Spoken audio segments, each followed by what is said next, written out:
नमस्ते बच्चों। हम चर्चा कर रहे थे राज्य के जो अलग अलग उपागम हैं राजनीतिक भूगोल के approaches to the study of political geography के बारे में। 6 तरह के उपागम जैसे कि power analysis approach, historical approach, morphological approach, functional approach, unified field theory और सिस्टम अप्रोच।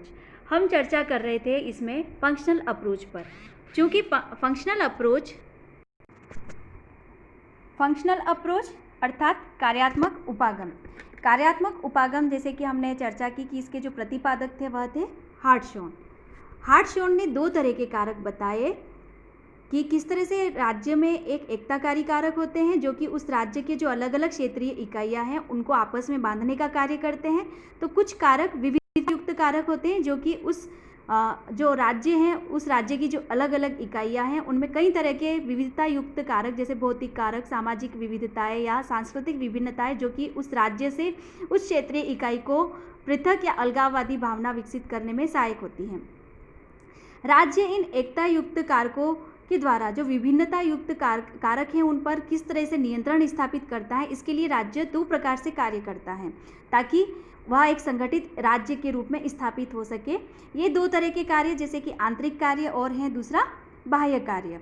आंतरिक कार्य के अंतर्गत 2 तरह की शक्तियाँ जैसे कि अपकेंद्रीय शक्तियाँ और अभिकेंद्रीय शक्तियाँ। जो अपकेंद्रीय शक्तियाँ होती हैं वह इस तरह की शक्तियाँ होती है जो कि उस राज्य के जो अलग अलग क्षेत्रीय इकाइयाँ हैं जैसे कि भौतिक बाधाएं, भौतिक दूरी, जनशून्य क्षेत्र, प्रजातीय बाधाएं जो कि उस राज्य से उन क्षेत्रीय इकाइयों को प्रायः अलग करने का प्रयास करती हैं। तो राज्य किस तरह से इन अपकेंद्रीय शक्तियों पर नियंत्रण स्थापित करता है, किस तरह के कार्य करता है जिससे कि वह इन अपकेंद्रीय शक्तियों पर विजय प्राप्त कर सके, इसके बारे में हम विस्तृत चर्चा कर चुके हैं। आज हम चर्चा करेंगे राज्य की जो अभिकेंद्रीय शक्तियाँ हैं अर्थात जो ऐसी शक्तियाँ जो कि अपकेंद्रीय शक्तियों पर विजय प्राप्त करके राज्य को एक संगठित इकाई के रूप में स्थापित करने में सहायक होती हैं। ये शक्तियाँ जो हैं वह 3 तरह की हैं। पहली है राज्य की विचारधारा अर्थात स्टेट आइडिया, पहली है राज्य की विचारधारा। दूसरी है राष्ट्र की संकल्पना अर्थात द कॉन्सेप्ट ऑफ नेशन, दूसरी है राज्य की संकल्पना। और तीसरी जो है वह है मूल क्षेत्र की संकल्पना अर्थात the concept of core area, मूल क्षेत्र की संकल्पना। ये तीनों ही जो शक्तियां हैं, जो तीनों ही राज्य की विचारधारा, राष्ट्र की संकल्पना, मूल क्षेत्र की संकल्पना, ये तीनों ही शक्तियां अभिकेंद्रीय शक्तियों के रूप में होती हैं जो कि उस राज्य को एक संगठित राज्य के रूप में स्थापित करने में सहायक होती हैं। पहली है जैसे कि राज्य की संकल्पना, यह किसी भी राज्य की जो भौतिक एवं आधारभूत अभिकेंद्रीय शक्ति है क्योंकि एक राज्य की जो विचारधारा है वह पर्याप्त रूप में विकसित होने पर ही संगठित राजनीतिक इकाई का रूप ग्रहण करती हैं। राज्य के पूर्णतया विकसित होने के पूर्व ही जनमानस में राज्य विचारधारा विद्यमान रहती हैं जो कि समयानुकूल क्षेत्रीय रूप में अपना अस्तित्व ग्रहण करती हैं। राज्य संबंधी विचारधारा का विकास इसलिए ज़रूरी है कि क्षेत्रीय इकाइयों में यह विचारधारा विकसित हो सके कि उनका अस्तित्व एक संगठित राज्य या संघ के रूप में ही है, अलग से उनका कोई अस्तित्व नहीं है। अर्थात राज्य की विचारधारा का जो मुख्य उद्देश्य या विकास क्यों करना है, वह इसलिए करना होता है कि जो अलग अलग क्षेत्रीय इकाइयों में इस भावना को या इस विचारधारा को विकसित करना कि उनका अस्तित्व एक राज्य के अंतर्गत या संगठित राज्य या संघ के रूप में ही है और अलग से उनका कोई अपना अस्तित्व नहीं है। इस तरह से वास्तव में हर राज्य को पूर्ण रूपेण संगठित इकाई के रूप में बने रहने के लिए इस राज्य संबंधी जो विचारधारा है अर्थात स्टेट आइडिया, उसका होना अत्यंत आवश्यक है। अपने अस्तित्व के लिए राज्य को रेजन का आधार रखना ही चाहिए, रेजन डी एंट्रे का आधार रखना चाहिए। हाँ, राज्य की जो स्टेट आइडिया संबंधी जो विचारधारा है वह रेडजेल के विचारों में देखी जा सकती है। रेडजेल के अनुसार प्रारंभिक स्तर पर यह जो विचारधारा है एक तानाशाह शासक की हो सकती है अर्थात स्टेट आइडिया वाली विचारधारा एक तानाशाह शासक की इच्छा हो सकती है और संपूर्ण जनसंख्या की वफादारी के रूप में व्यक्त होती हैं।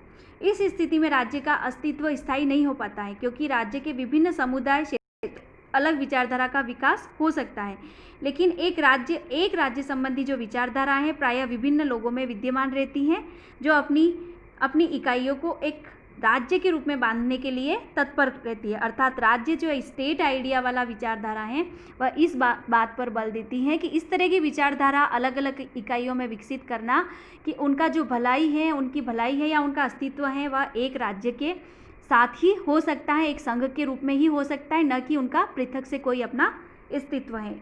इसी तरह से जो दूसरी प्रमुख संकल्पना है वह है राष्ट्र की संकल्पना। राष्ट्र की संकल्पना जो है, राष्ट्र की संकल्पना से तात्पर्य है कि जो राज्य में जनसंख्या या लोग हैं उनमें राष्ट्र की संकल्पना के मजबूत होने पर ही राज्य के जो स्थायी रूप से रहने की संभावनाएं बढ़ती हैं।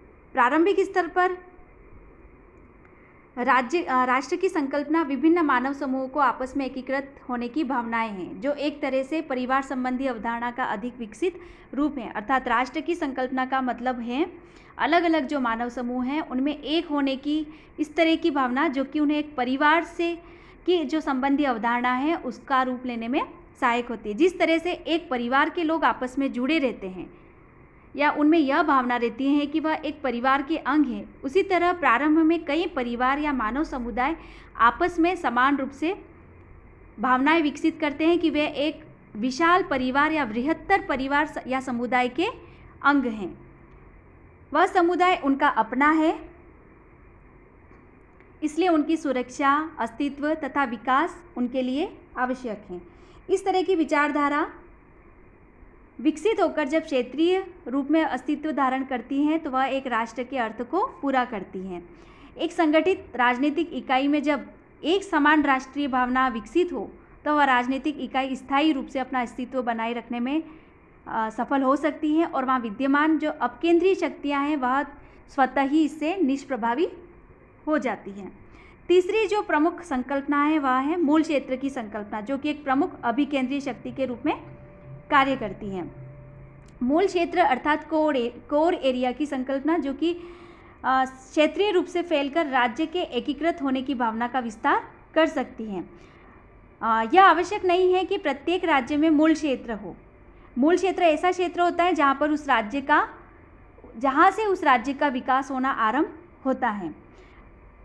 ज़रूरी नहीं है कि हर एक राज्य का अपना मूल क्षेत्र हो, क्योंकि यह राज्य के विकास प्रक्रिया से संबंधित होता है। बहुत से राज्यों में मूल क्षेत्र में जो राजनीतिक विचारधारा थी वही क्षेत्रीय रूप में फैल करके विभिन्न क्षेत्रीय इकाइयों को एक संगठित राज्य के रूप में विकसित करने में सहायक हुई। बिना जो मूल क्षेत्र वाले देशों में भी राज्य संबंधी अवधारणा के विकास ने पर्याप्त रूप से एकीकरण की प्रक्रिया को प्रोत्साहित किया है। अतः जो मूल क्षेत्र की संकल्पना है वह राज्य के जो एकीकरण की प्रक्रिया को इतना अधिक महत्व एकीकरण की प्रक्रिया में इतना अधिक महत्व नहीं रखती है, क्योंकि ज़रूरी नहीं है कि सभी राज्यों के अपने अपने मूल क्षेत्र हो। दूसरा है प्रमुख जो राज्य, ये तो थे राज्य के आंतरिक कार्य, जो कि अपकेंद्रीय शक्ति तथा अभिकेंद्रीय शक्तियों के रूप में थे। इन दोनों में आपस में सामंजस्य किस तरह से स्थापित किया जाए, अपकेंद्रीय शक्तियों को नियंत्रित करने के लिए किस तरह से अभिकेंद्रीय शक्तियों को विकसित करके राज्य को एक संगठित इकाई के रूप में कैसे स्थापित किया जाए, ये आंतरिक कार्यों के अंतर्गत हम चर्चा हुई। अब हम चर्चा करेंगे राज्य के बाह्य कार्य, अर्थात एनालिसिस ऑफ एक्सटर्नल फंक्शंस। राज्य के बाह्य कार्य।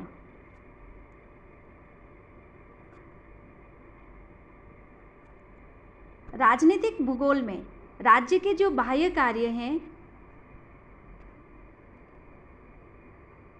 उनमें हार्टशॉन ने जो बताया कि किस तरह से द्वितीय चरण में राज्य के बाहरी कार्यों के अध्ययन को सम्मिलित किया जाना चाहिए। इसमें राज्य के अन्य राज्य एवं जो संगठन है उनके साथ किस प्रकार के संबंध है उसको सम्मिलित किया जाता है। अर्थात किसी भी राज्य के बाह्य कार्य के अंतर्गत उस राज्य के जो अन्य पड़ोसी राज्य हैं उनके साथ क्या संबंध हैं, किस तरह के संबंध हैं, तथा जो विभिन्न संगठन हैं उनके साथ राज्य के क्या संबंध है, उनका अध्ययन इसमें बाह्य कार्यों के अंतर्गत शामिल किया जाता है। इन संबंधों को 4 समूह अर्थात क्षेत्रीय, आर्थिक, राजनीतिक एवं सामरिक समूहों में विभक्त किया जा सकता है। अर्थात ये 4 राज्य के बाहरी कार्य के अंतर्गत 4 तरह के संबंध देखने को मिलते हैं। पहला है क्षेत्रीय संबंध।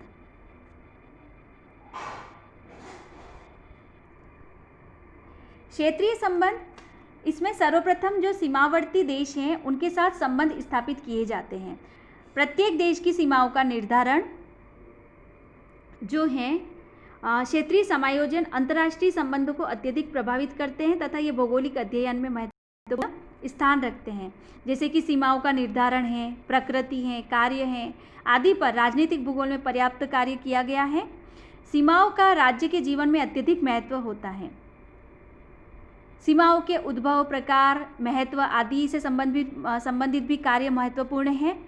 इनके विवेचन से सीमा एवं सीमांत आदि के द्वारा सीमाओं की जहां राजनीतिक महत्ता है वहीं आर्थिक महत्ता भी है, क्योंकि सीमा पार व्यापार हेतु राज्य नियम बनाता है।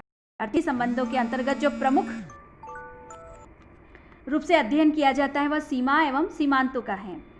दूसरा जो प्रमुख है वह है आर्थिक संबंध, अर्थात दूसरे क्षेत्र से राज्य का आर्थिक संबंध किस तरह से है। राज्य के आर्थिक संबंध दूसरे देशों से या दूसरे राज्यों से किस तरह के हैं। राज्य के जो आर्थिक संबंध है, विभिन्न वस्तुओं का व्यापार आर्थिक भूगोल के क्षेत्र से संबंध रखता है, किंतु राज्य द्वारा आर्थिक संबंधों का निर्धारण किया जाता है। अर्थात जो आर्थिक गतिविधियां होती हैं वह तो आर्थिक भूगोल के अंतर्गत की जाती है, लेकिन राज्य इन आर्थिक संबंधों का निर्धारण करता है। अर्थात आर्थिक जो गतिविधियां होती हैं या आर्थिक संबंध किस तरह से होंगे उसका निर्धारण राज्य करेगा। आर्थिक व्यापार की नीतियों का निर्धारण राज्य के द्वारा किया जाता है। अधिकांश जो व्यापार है वह उन देशों के साथ किया जाता है जिनसे राज्य के राजनीतिक संबंध मित्रतापूर्ण होते हैं। अतः राज्य के आर्थिक संबंधों का अध्ययन राजनीतिक भूगोल में सम्मिलित किया जाता है। आर्थिक आदान प्रदान की प्रक्रिया में राज्य का आकार विशेषकर जनसंख्या के संदर्भ में विशेष भूमिका होती है। साथ ही राजनीतिक संबंधों का आर्थिक संबंधों के निर्धारण में भी महत्वपूर्ण योग होता है। जैसे ही एक देश के दूसरे देश के साथ राजनीतिक संबंध विच्छेद होते हैं तो राजनीतिक संबंधों के विच्छेद के साथ ही उसके आर्थिक संबंध या व्यापार संबंधी जो संबंध है वह भी समाप्त हो जाते हैं।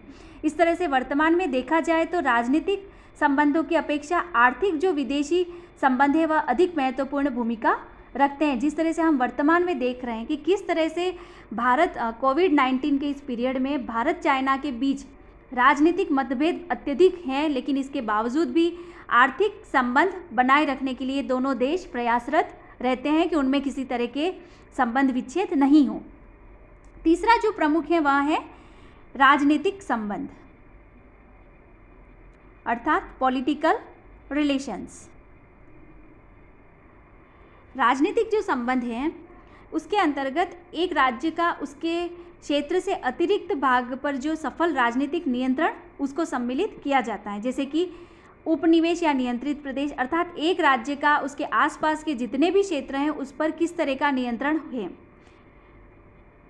जैसे कि औपनिवेशिक या साम्राज्यवादी राज्य पश्चिमी यूरोप में तथा संयुक्त राज्य अमेरिका, जापान, ऑस्ट्रेलिया, न्यूजीलैंड आदि ऐसे देश हैं जो कि इनके अपने औपनिवेशिक जो भूतकाल में ये प्रमुख साम्राज्यवादी शक्तियाँ रही हैं, तो इनके अपने जो उपनिवेश रहे हैं उनके साथ वर्तमान में किस तरह के संबंध हैं। जैसे कि जर्मनी प्रथम महायुद्ध के पश्चात एवं जापान द्वितीय महायुद्ध के पश्चात इस तरह के उपनिवेशवादी प्रकृति से अलग हो गए। इसके अतिरिक्त कुछ राज्यों के समीप के क्षेत्र कानूनी दृष्टि से उनके अंग हैं, किंतु वास्तव में वे राज्य के अंग नहीं हैं। इस प्रकार के देशों में कनाडा, नॉर्वे, स्वीडन, पूर्व सोवियत संघ, चीन, दक्षिण अफ्रीका, लैटिन अमेरिका के अनेक देश, इंडोनेशिया आदि सम्मिलित हैं। राजनीतिक संबंधों में राज्यों द्वारा आर्थिक हितों की रक्षा के लिए किए गए समझौते और संगठन भी सम्मिलित किए। इस तरह से जो राजनीतिक संबंध है उसमें जो हार्टशॉन ने जो प्रमुख बल दिया है वह उपनिवेशों के से संबंध के आधार पर दिया है। राज्य के जो बाहरी देशों से राजनीतिक संबंध जो हैं जिसमें हार्टशॉन ने इस प्रकार के कार्यों में विभिन्न देशों के उनके उपनिवेशों से संबंध को पर अधिक बल दिया है। विशेष रूप से ये देश अपने राजनीतिक विचार व राजनीतिक संस्थाओं को किस सीमा तक उपनिवेशों में स्थानांतरित कर पाए हैं और ये उपनिवेश उन्हें कहाँ तक ग्रहण करते हैं।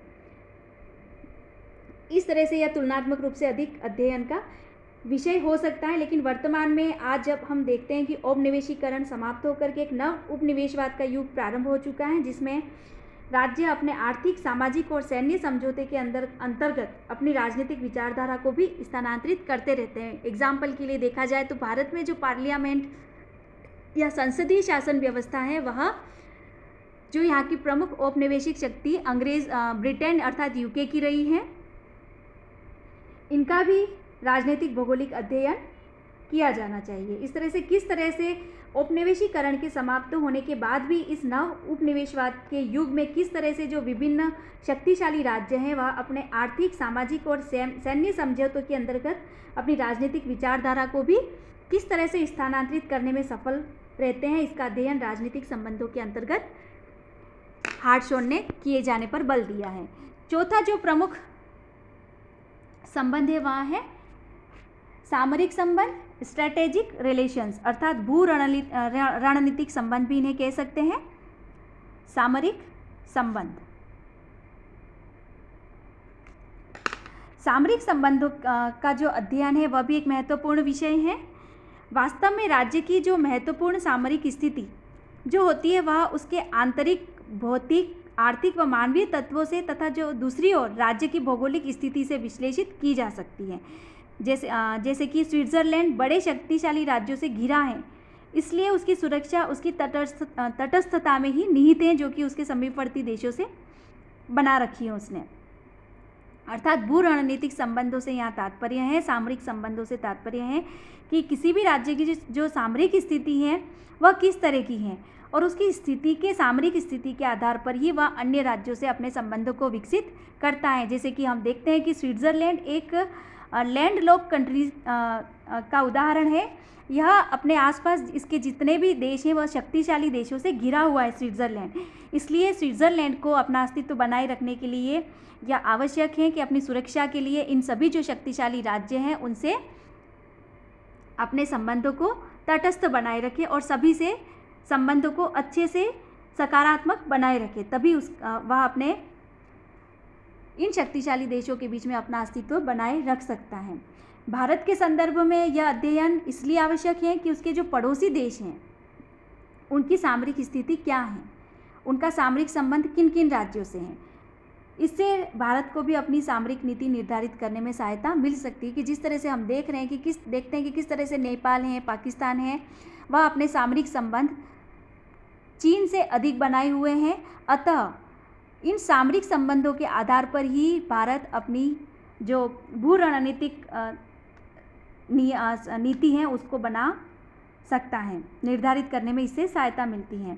इस तरह हार्टशॉन ने सर्वप्रथम हम देखते हैं कि किस तरह से राजनीतिक भूगोल को एक विषय के रूप में मानते हुए उसके अध्ययन की जो एक स्वतंत्र विधि को विकसित किया। हार्टशॉन ने बताया कि राजनीतिक भूगोल का जो मुख्य शाखा के रूप में अस्तित्व न तो राज्य के भौगोलिक तत्वों के राजनीतिक विश्लेषण में है और न ही राज्य के राजनीतिक तत्व जो हैं उनके भौगोलिक विश्लेषण में है। जो राजनीतिक भूगोल का मुख्य उद्देश्य राज्य की संपूर्ण क्षेत्रीय जो विभिन्नताएं हैं उनको एक विशिष्ट तत्व के रूप में मानकर क्षेत्र का अध्ययन करना है और उन्हें एकता के सूत्र में स्थापित करना है। अन्य जो उपागम है वह है क्षेत्रीय अपरूपता का सिद्धांत, यूनिफाइड फील्ड थ्योरी, जिसके बारे में हम विस्तृत चर्चा अगले वीडियो में करेंगे। धन्यवाद।